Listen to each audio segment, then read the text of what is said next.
स्वामी सज्जनों, कबीरदास जी अपनी रामायणी के माध्यम से मनुष्य को मायाजाल में फंसा देखकर कहते हैं, नहीं प्रतीत जो यह संसारा, दर्भ की चोट कठिन कै मारा। सोतो शेषो जाय लुकाई, काहू के प्रतीत न आई। चले लोग सब मूल गंवाई, यम की बाढ़ काट नहीं आई। सतगुरु कबीर साहब जी कहते हैं कि मनुष्य लोगों को धन दौलत की चाह रूपी चोट इतनी अधिक लग गई है कि किसी की सत्य बात पर विश्वास ही नहीं करते हैं। वे समझ ही नहीं पाते हैं कि ये धन दौलत तो नश्वर है, जो एक दिन नष्ट हो जाएगी, चली जाएगी, जो एक न एक दिन खत्म हो जाएगी, और वास्तविक असली धन जो कि मोक्ष को प्राप्त करना है, उसे गंवाकर सांसारिक बंधन में जकड़े हुए हैं, जहां यमराज का पहरा है और इन पहरा को न कोई तोड़ सकता है और न इसे तोड़ने का साधन है। अर्थात लोग माया के हमले को काटने में असमर्थ हैं। आगे कबीर साहब जी कहते हैं, आज काज को काल अकाजा, चले आदि दिगंतर राजा। सहज बेचारे मूल गवाई, लाभ ते हानि होए रे भाई। ओछी मत चंद्रमा, गौ अथई, त्रिकुटी संगम स्वामी बसई। आज कल्याण करने का अच्छा मौका है, क्योंकि क्या पता यह मौका कल मिले न मिले। कहने का आशय है कि मनुष्य का जीवन पाकर यदि कार्य सिद्धि हेतु विवेक, वैराग्य इत्यादि सभी साधन मौजूद रहते हुए भी कुछ न कर सके, तो इसका अर्थ यह है कि तुम्हारा शरीर पशु के समान है, और जिस प्रकार पशु कुछ नहीं कर पाता, उसी तरह तुम भी कुछ नहीं कर पाओगे।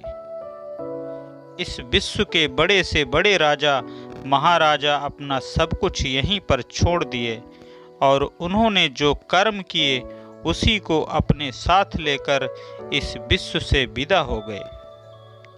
मनुष्य माया की भूल भुलैया में पड़कर अपनी बुद्धि खो बैठते हैं, यानी मुक्ति की मूल पूंजी को गमा देते हैं। योगी जनों का विचार है कि परम तत्व जो कि त्रिकुटी में वास करता है, यद्यप उसे प्राप्त करने की चाह से वे योगाभ्यास में लगे रहते हैं, जबकि मन जब सत्य रूप विचार से रहित होता है, तो वह अपनी सभी इंद्रियों को विषय वासनाओं में लीन कर देता है और स्वयं अधिष्ठात चंद्र देवता में मग्न हो जाता है।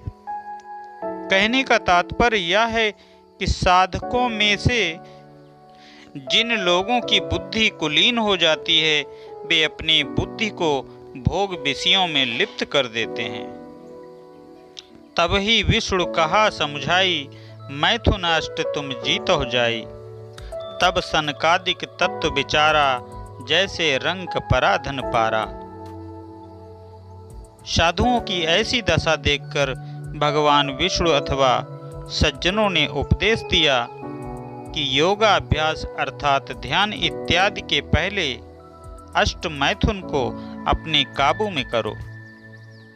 और इस उपदेश को सुनकर सनकादिकों व मुमुक्षुओं ने आत्म तत्व का विचार किया, तो उन्हें उनकी ये बात बहुत सही लगी और वे इससे संतुष्ट हुए कि मानो किसी दरिद्र को बहुत बड़ी संपदा इतना अधिक पड़ी हुई मिल गई है। भव मर्यादा बहुत सुख लागा, यही लेखे सब संशय भागा। देखत उत्पत्ति लागुन वारा, एक मरे एक करे बिचारा। मुए गए की काहुन कही, झूठी आस लाग जग रही। कबीरदास जी कहते हैं, सद आचरण से इस लोक में उनकी काफी प्रतिष्ठा हुई, उन्हें अपार सुख प्राप्त हुआ। वे अपनी इस प्रतिष्ठा को देखकर इसी संशय में पड़े रहे कि हमारे जैसा ज्ञानवान और कोई नहीं है। किंतु जहाँ आत्म विचार जड़ चेतन की अभिन्नता हो, वहाँ अज्ञान तो बना ही रहेगा। अतः यदि बुद्धिपूर्वक विचार किया जाए तो यह स्पष्ट है कि इस तत्व विचार से जन्म मरण का दुख नष्ट नहीं हो सकता। देखत उत्पत्ति लागुन बारा, एक मरे एक करे बिचारा। मोह माया के बंधन में पड़कर एक व्यक्ति का जीवन नष्ट हो रहा है तो दूसरा मनुष्य उसी माया में गिरने के लिए तैयार है। यह कोई नहीं समझता कि जो मनुष्य इस मोह माया के चक्कर में पड़कर मर गए, वे धोखे में अपना जीवन गंवा दिए, एवं जो लोग जीवित रहते हैं वे इस मोह माया की झूठी आस लगाए रहते हैं। कहते हैं, मुए गए की काहुन कही, झूठी आस लाग जग रही। आगे साहब अपनी साखी में कहते हैं, जरत जरत ते बाचहूं, काहुन कीन गुहार, बिस विषय के खयहु, रात दिवस मिलझार। सतगुरु कबीरदास जी कहते हैं कि अनंतों बार मनुष्य जन्म मरण के चक्र में जला है, तब कहीं जाकर उसे यह मानव शरीर प्राप्त हुआ है, किंतु वह इस मानव शरीर का लाभ नहीं उठा पा रहा। वह यह नहीं समझता कि सच्चे गुरु की खोज कर उनकी वंदना करें, क्योंकि ऐसा सुनहरा अवसर फिर पुनः नहीं मिलेगा, बल्कि वह तो रात दिन केवल भोग विषयों के विषय को ही पीता रहता है और अपने जीवन को नष्ट कर देता है। कहने का तात्पर्य यह है कि वह सत्य ज्ञान प्राप्त करने की जगह कल्पना में ही जीवन बिताता रहता है। प्रेमी सज्जनों, कबीरदास जी समझाते हैं कि ये संसार के लोगों या माया काल का जाल है जो जीव को अपने बंधन में जकड़े रहती है और अंतिम समय में जीव को काल के हाथों में सौंप देती है। इसलिए समय रहते सत्य की पहचान करें और सत्य की पहचान के लिए समय के सत्पुरुष की शरण में जाएं, भक्ति भजन करें। भक्ति भजन के माध्यम से ही आपको सत्य की पहचान हो सकती है। प्रेमी सज्जनों, यह मनुष्य जन्म बड़े ही भाग्य से मिलता है। ये मनुष्य जन्म बहुत ही दुर्लभ है। संसार के जितने भी जीव हैं वे इस मनुष्य योनि के लिए तरसते हैं, क्योंकि इस जन्म में ही हम चारों पदार्थों को प्राप्त कर सकते हैं, काम अर्थ धर्म मोक्ष। बाकी सभी योनियों में केवल हम अपने बच्चे और अपना पेट ही पाल सकते हैं, वो भी बड़ी मुश्किल से।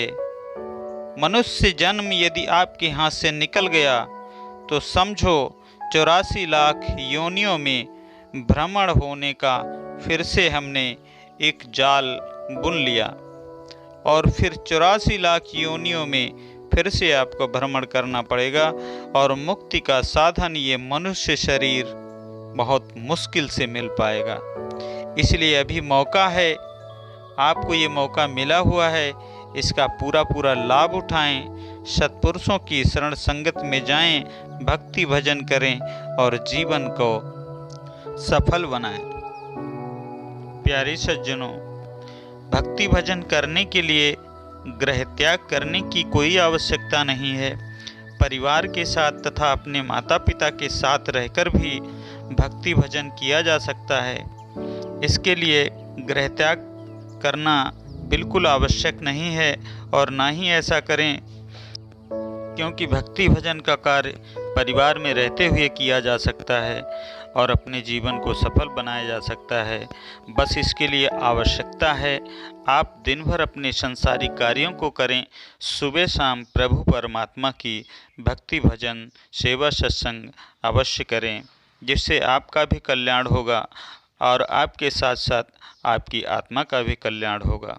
क्योंकि हम जो नित्य स्वरूप जितने भी कार्य करते हैं, इससे हमारे शरीर का कल्याण होता है, लेकिन मनुष्य योनि में हमें अपनी आत्मा का भी कल्याण करना है। इसलिए अपने आत्म स्वरूप को पहचानें, अपने आप को पहचानें और अपने आत्म स्वरूप में स्थिर हो जाना ही जन्म मरण के चक्र से छूट जाना है।